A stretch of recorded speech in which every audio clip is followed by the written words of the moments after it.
This is my second case of the day yesterday, and this patient has multiple spontaneous ankylosis, and unluckily in the lower back, this ankylosis, and it actually grows inside of the spinal canal, and that is significant, causing significant narrowing. And when I'm coming down here, you see the osteophytes out there in the thoracic region, but when we get all the way down to the lumbar spine L2-4, we see that that mass bone growing inside of the spinal canal, starting here, and it's getting much worse here. So spine and the nerves are going around it. It's coming here. Now, certainly we can do a devastating surgery, try to go from all direction and remove that.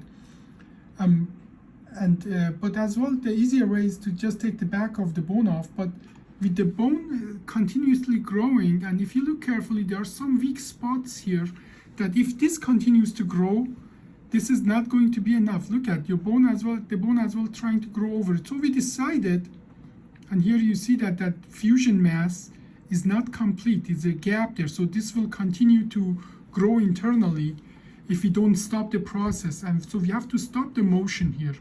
So we decided to do an OLLIF for this procedure minimally invasively. And the same setting, actually, then I went and removed the lamina, the bone in the back here, to give it space. And I'm going to show you now the pictures of the surgery, which shows what exactly we did. But before we do that, I want to show as well the some other pictures here, especially this picture in the side. I'm going to make it bigger.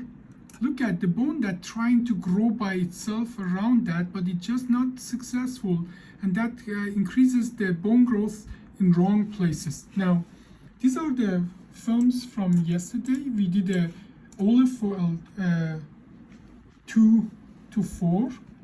I'm identifying the midline, the marking of the disc base, and here I'm setting up the space here. You see the bone osteophyte in both places. So I'm going inside of the disc now, and I want you to see that when I'm there and I have to bypass all these osteophytic changes, it's possible. And do you see that this still increases the disc distance? That means that whatever growth is there is not good enough. So there's still motion there that makes the bone hit the bone and grow more. So here, if it was completely growing, that motion wouldn't exist. So, and here we are doing the disc work and put a spacer in. And again, you see that that increases the disc distance. And then we put K-wires in the disc base, the same in the second disc. Again, pay attention that once the dilator is in, you see that actually the distance increases. That means that, again, even though there is some bone growing inside of the spinal canal, that is not a good bone and does not provide any stability. We have to stop that motion. And here we are putting the cage in. Now, generally, in many of my patients, contrary to belief of many of my colleagues, that is enough to give vast majority of our patients just clinical improvement. And here, though, with what we call osteophytic bone inside of the spinal canal, I didn't want to just rely on that. So I finished the surgery here, and with putting screws in all those levels, and then passing a rod and stabilizing, stopping the motion. And by the way, this is where I refresh the surface of the facet and pack biologic, what we call that decorticator, and which within few minutes I can resurface the surface of the facet and pack biologic and achieve posterolateral fusion. And then we put the screws in and then finish the surgery by putting the rod in. So in this case, then after I was done here, and here I put here's the end result.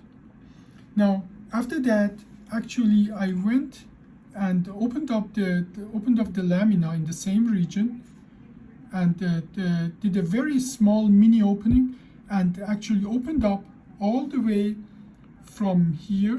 So I removed the spinal process of this area and within half of this spinal process here, and opened up and give the space in the back of the spinal canal for the nerve root to pass through. Patient just reported to me that the leg pain is gone, and she's already ambulating and most likely will be able to go home, if not today, latest tomorrow. I'd like to ask for your permission to use this video for educational purpose and on internet. That's fine. Tell me, how was your day today? Pretty good. What did you do? I got up and I was able to walk almost all the way down to the nurse station and back. And back. And you told me that the physical therapy has cleared you. Tell me, what did they tell you? They told me that I was able to go home today. Do you feel you are ready to go home? Oh, yes. Good. Yes. Now, the surgery was yesterday, not even 24 hours actually, and about 24 hours, because we finished it yesterday afternoon. And, Yes. You know, and how's the pain? Pain right now is fine. I'm probably about like a 6-7, and usually I was probably running about a 9-10. Yeah. In your case, we did a 2-level OLLIF, that transkambin OLLIF, that minimal invasive.